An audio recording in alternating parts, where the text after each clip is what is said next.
Olá, estamos de volta com o programa Lente Aberta. O assunto agora, 10 filósofos que mudaram a história. Comigo no estúdio está o doutor em filosofia, Carlos Moraes, professor da Universidade Estadual de Ponta Grossa. Professor, muito obrigado pela sua presença de novo aqui no programa Lente Aberta. Obrigado, Ney. É um prazer poder sempre atender o teu convite e ainda mais sobre um tema tão importante, né, em si mesmo, por conta do que representa a filosofia para a civilização ocidental, né, e tão necessário para que a gente possa cultivar o desejo à reflexão crítica, né, tão necessário frente ao contexto que nós estamos vivendo. Professor, vamos começar pelo berço da filosofia, a menos que eu esteja equivocado, seria a Grécia. E nós temos ali alguns nomes que fazem parte, inclusive, da história acadêmica, né? Poderíamos começar essa listagem com Sócrates ou viria alguém antes dele? Bom, quando a gente fala de filosofia, Ney, nós temos que pensar em civilização ocidental, tá? E nós temos que pensar também de que a forma de pensar dessa civilização ocidental, ela é tipicamente grega, tá?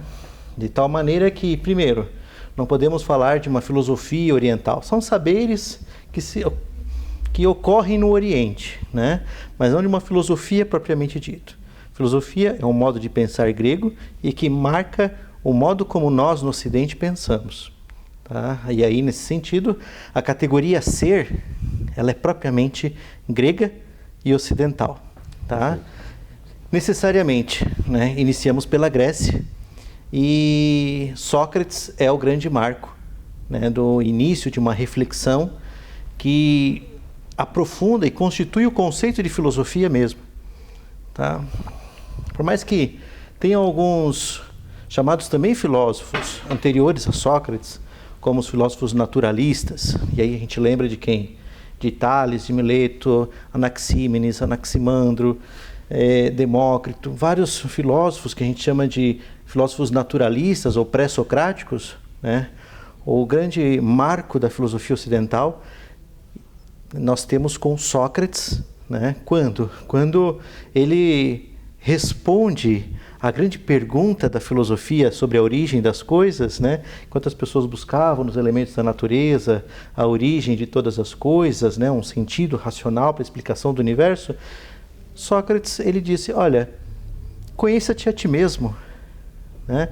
E a partir daí, desse conhecimento, dessa consciência de si, né, você formula perguntas, né, e busca respostas a partir desse autoconhecimento, né? É o nascimento de uma antropologia filosófica, né, e da filosofia mesma. E o nome subsequente, quem seria? Então, de Sócrates, daí nós temos uma série de encaminhamentos na história, né, que é pensado da seguinte maneira, como a constituição de escolas filosóficas, tá? E, nesse sentido, é claro, a representação de que você tem um sábio, um grande sábio, um filósofo, né, e seus discípulos, né? É o caso, por exemplo, dos dois grandes filósofos que sucedem a Sócrates, primeiramente Platão, né, que faz parte, inclusive, da escola socrática, que vai fundar uma escola própria, né, e Aristóteles. Aristóteles, então são os dois grandes filósofos gregos, e aí eu diria o seguinte, Ney, que em Platão e Aristóteles se funda toda a história da filosofia e todos os problemas filosóficos têm como ponto de partida esses dois grandes teóricos, tá? Em Platão, então, nós temos a referência muito famosa à compreensão do que significa o mundo das ideias, o mundo inteligível, né? Quer dizer, o que é esse mundo das ideias? Então, a representação de que na ideia, na mente, tudo é perfeito. E ali você encontra a resposta a todas as suas perguntas. E que deve servir de parâmetro para a compreensão do mundo sensível. Quer dizer, o mundo das ideias é um mundo perfeito. O mundo sensível é o mundo em que, por ser histórico, tudo se acaba, se corrompe, se corrói no tempo. Tá? Então, enquanto, por exemplo, o que é o ideal de pessoa, o que é ideal de república, esses ideais que nós precisamos aspirar, que nós precisamos buscar, né? É o ideal de pessoa, o ideal de república, o ideal de cidade, tá?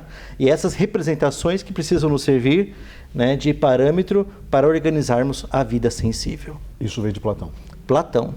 Agora, Aristóteles não. Aristóteles ele vai se voltar para o mundo sensível. Nada está na nossa mente que não seja nos dado antes pelos sentidos. Tá? Então, você precisa ser, nesse aspecto, sinceros, né? Precisamos ser sinceros com a realidade. Tá? Enquanto Platão está acessando, né, representações, o mundo das ideias, né, e que a partir daí você... E Platão é um defensor das ideias inatas, né? Quer dizer, nascemos já com as ideias ou lembramos por vidas passadas de representações do mundo real, né? Aristóteles não. Aristóteles é um sujeito empírico. Tá? Quer dizer... Precisamos conformar. A verdade, né, ela nasce do quê? Da conformidade da nossa mente com as coisas reais. Precisamos nos adequar à realidade e, a partir daí, falar sobre ela. Tá? Então, essa grande dicotomia, né, essas duas contrariedades entre Platão e Aristóteles nos faz perguntar, então, quem está certo? Platão ou Aristóteles? Né? Precisamos aspirar o mundo inteligível ou o mundo sensível? Né? Essa pergunta ela vai orientar praticamente o debate entre todos os filósofos. Tá? Se mais recentemente, por exemplo, nós falamos sobre Hegel e Marx, estamos novamente traduzindo numa linguagem um tanto mais elaborada da ciência e da filosofia os grandes problemas da filosofia antiga. Tá? Professor, seguindo uma linha histórica, né, nós falamos da Grécia Antiga, falamos de Sócrates, Platão e Aristóteles. Uhum. Depois de Aristóteles viria quem? Então, pensando na pauta, né, na pauta que nós estamos aqui estabelecendo, de grandes filósofos da história, eu indicaria, né, como os grandes representantes posteriores, né, do pensamento clássico, né, a Idade Média, né, enquanto grandes teóricos que buscam ler a partir de um código cristão a filosofia grega. Tá? Então, eu indicaria aqui um filósofo muito importante, que também é teólogo, foi bispo em Hipona, que é Santo Agostinho. Né? Santo Agostinho, a gente diz, ele vai cristianizar o pensamento de Platão. Tá? Então, por exemplo, na obra Cidade de Deus, o que ele indica? Que nós precisamos aspirar, buscar as coisas do alto. Né? Precisamos buscar o mundo celeste, a cidade de Deus, tá? Para orientar a nossa vida na cidade terrena, na cidade dos homens. Tá? É a mesma coisa. É uma leitura cristã do pensamento platônico. Né? Enquanto você acessava o mundo das ideias, agora você acessa a cidade de Deus, né? A representação divina, né, que reflete em você uma luz interior capaz de fazer com que você enxergue aos olhos de Deus a realidade. E o quinto nome dos 10 que a gente está citando nesse programa de hoje? Aquele que vai cristianizar o pensamento de Aristóteles, praticamente quase 800 anos depois de Santo Agostinho, que é Santo Tomás de Aquino. Né? Santo Tomás de Aquino também faz diversas alusões na sua principal obra, a Suma Teológica, sobre, principalmente no conceito de verdade, né? vai fazer diversas alusões ao Aristóteles, né, o filósofo Aristóteles, como o grande filósofo que vai orientar, principalmente a partir do princípio de causalidade, a discussão racional sobre as provas da existência de Deus. Tá? Então, Santo Agostinho, Santo Tomás, eu acho que fecham, né, junto com os 3 clássicos gregos, né, os 5 primeiros grandes nomes do pensamento ocidental. Professor, obrigado pela participação nesse bloco. Nós vamos agora para um breve intervalo e voltamos em instantes.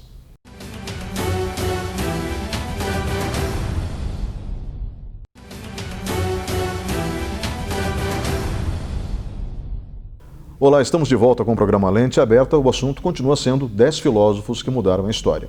Estamos com o professor Carlos Moraes, doutor em filosofia, professor da Universidade Estadual de Ponta Grossa, que está nos ajudando nesse desafio, em pouco mais de 20 minutos, tentar retratar nomes que mudaram uma das maiores ciências da história da humanidade, que é a filosofia. No bloco anterior, nós mencionamos 5 nomes que são realmente fundamentais: Sócrates, Platão, Aristóteles, Santo Agostinho e São Tomás de Aquino. Pois bem, dando continuidade, então, dentro dessa linha histórica, cronológica, quais seriam os outros 5 nomes que literalmente mudaram a história da filosofia e, por consequência, da humanidade? Só para descontrair, Ney, nós poderíamos dizer que é um século por minuto, né? Mais ou menos isso. Mas, só seguindo a linha de raciocínio, nós falávamos sobre Platão e Aristóteles como aqueles filósofos que vão dar origem aos grandes problemas da filosofia, que são problemas de racionalidade científica, racionalidade teórica, né? Mas também das questões práticas da vida. Tá? Então, pensando nesses 2 autores, nós falávamos na Idade Média, na cristianização, né? Numa leitura cristã, dos problemas de Aristóteles e Platão. Tá? Quando nós pensamos na retomada dessa história, nós poderíamos aqui elencar, primeiramente, René Descartes, tá? Como um grande filósofo também, que vai pensar, né, a partir da sua grande obra, O Discurso do Método, em categorias racionais que visam orientar, né, a busca do conhecimento e da verdade. Essa leitura nós chamamos de uma leitura racionalista, tá? E que, a partir de uma série de procedimentos racionais, visa determinar a verdade e orientar a própria vida humana. Tá? Então, aqui nós temos uma leitura cientificista de Platão, por exemplo. Tá? Inclusive, parcialmente, René Descartes, ele concorda com Platão em relação a algumas ideias que seriam inatas também na própria razão humana. É bem interessante ler as meditações de René Descartes, né, nesse sentido. Por quê? Porque ele considera que os sentidos nos enganam. Então, é importante fazer uma leitura matemática do mundo, tá? Uma Mathesis Universalis. Diferente aqui de um outro filósofo, né? Quer dizer, aqui no Descartes você tem a escola francesa de filosofia, né? Já no final do século XVII, pós-revolução científica. Nesse contexto muito próximo, nós temos David Hume, filósofo inglês, né? E a escola inglesa, ela se orienta mais numa perspectiva empírica, tá? E no empirismo ele vai dizer, olha, mesmo que seja a mínima sensação, ela é ainda melhor elaborada na mente humana do que os mais elevados graus de especulação da razão. Tá? Então, quer dizer, a mais baixa sensação, né? Na obra A Investigação sobre o Entendimento Humano, é onde ele vai fazer essas observações. E dizer o seguinte, que, concordando com Aristóteles, nada está na nossa mente que não passe antes pelos sentidos. Tá? E nós temos que usar os sentidos como o ponto de partida da experiência, né, que torna sensível o próprio conhecimento, e por isso verdadeiro. Uhum. Tá? Bom, mas e aí a gente pergunta, quem tem razão? Descartes, na escola francesa? Né? Ou David Hume, na escola inglesa? né, fazendo uma leitura cientificista do pensamento aristotélico. E aí eu brinco sempre com os meus alunos que para resolver o problema entre franceses e ingleses, vem um alemão, né? No caso, Immanuel Kant, né, é um filósofo que vai dizer o seguinte, que parte da experiência. Tá? Então, quer dizer, vamos pegar aqui, por exemplo, o conceito de percepção. O que é a percepção? É uma interpretação cognitiva de um estímulo sensorial. Então, o estímulo sensorial ele é muito importante. Tá? E é o que vai nos fornecer os subsídios, a partir da experiência, para quê? Para que você possa filtrar, apurar melhor, racionalmente, aqui, as representações do mundo concreto. Tá? Então, é dessa maneira que você une razão e experiência. Não se trata de realizar uma disjunção, mas uma conjunção. Unir razão e experiência para compreender o mundo, para orientar o teu olhar sobre o mundo. Tá? Buscando, então, critérios que possam validar o seu conhecimento. Tá? Então, Immanuel Kant ele faz uma revolução, né, na própria filosofia, né, fazendo esta junção. Esse tipo de compreensão de junção, unindo razão e experiência, vai também orientar outros filósofos agora contemporâneos, porque quando a gente está falando de Immanuel Kant, né, filósofo alemão, nós estamos falando do século XVIII. Né? E é bem interessante, né, que quando falamos de filosofia contemporânea, a partir do século XIX, século XX, né, nós retomamos praticamente os problemas clássicos. Tá? Então, vamos pegar aqui dois expoentes do século XIX, né, praticamente já fechando esses 10 filósofos, né? Hegel, tá? E Karl Marx. Tá? Em Hegel, novamente, a leitura idealista, tá? E Hegel ele produz uma revolução na filosofia, né? Principalmente no campo da lógica. Veja que, por exemplo, todo o sistema de filosofia clássico foi desconstruído aos poucos, menos a lógica, né? A lógica aristotélica. A lógica aristotélica só a partir de Hegel, na sua leitura de dialética, unindo tese e antítese numa síntese, é que você então torna possível o conceito de unidade como unidade dos contrários. Tá? E a materialização dessa lógica na filosofia de Marx, né, quando você pensa em classes antagônicas constituídas historicamente. Tá? E como que você pode mudar os rumos da história pela superação da luta de classes. Tá? Então, novamente aqui, Platão e Aristóteles revivem, né, de uma certa maneira, como pano de fundo da discussão desses filósofos. Né?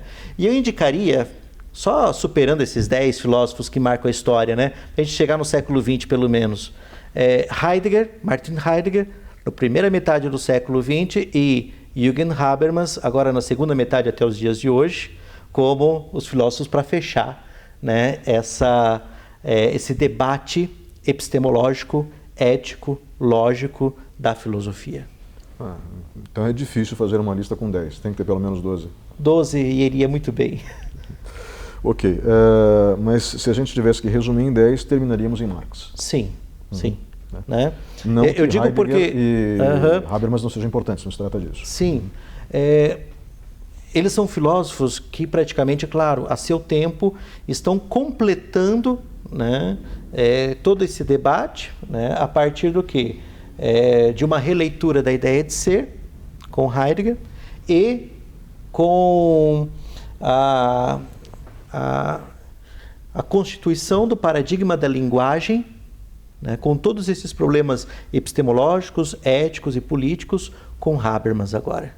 Tá? Na visão da intersubjetividade e da filosofia da comunicação.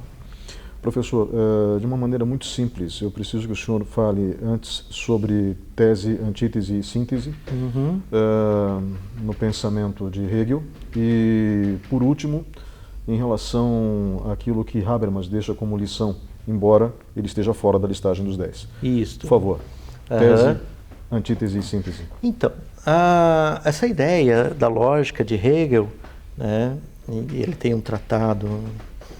Hegel é um filósofo bastante hermético, né, muitas obras, e um filósofo difícil também, né?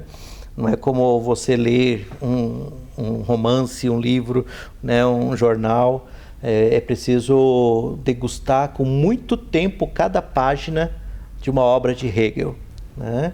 E no caso, quando a gente pensa na lógica, então, veja, na lógica aristotélica, você tem lá um princípio que é o princípio de não contradição. Uma coisa não pode ser e não ser ao mesmo tempo e sob o mesmo aspecto. O ser é, o não ser não é. Em Hegel, o que vai acontecer? O fim do princípio de não contradição, tá? Através do quê? Da junção de teses contrárias entre si. Tese e a antitese, quer dizer, a tese contrária. Tá? Como? Né? Ou na proposição de uma nova tese, tá? Ou na junção, na conjunção das duas teses antagônicas. Tá? Com isso, o que você quebra também? Quebra o princípio do terceiro excluído, porque é possível um novo termo dentro da dicotomia entre tese e antítese. Uhum. Tá? Então é uma questão da lógica, né? Como que se você pudesse unir, né, duas teses contrárias como uma terceira posição. Tá? Marx vai materializar, né, nas perspectivas da filosofia mais orientada às questões políticas e econômicas, o que significa essas teses contrárias, né? Lembrando que ele foi um discípulo de Hegel também, tá? A esquerda hegeliana. Sobre Habermas, né? Habermas é um filósofo que praticamente integra Hegel, Kant, Descartes, Marx, né, com o pensamento da filosofia da linguagem, né, dizendo o seguinte, que é através do entendimento mútuo entre os sujeitos que nós compreendemos o valor e a verdade. Tá? Nada está pronto, mas tudo se define a partir do diálogo. Professor, muito obrigado pela sua participação hoje aqui no programa Lente Aberta. Obrigado, Ney. Foi um prazer. Nós vamos agora para um breve intervalo e voltamos em instantes.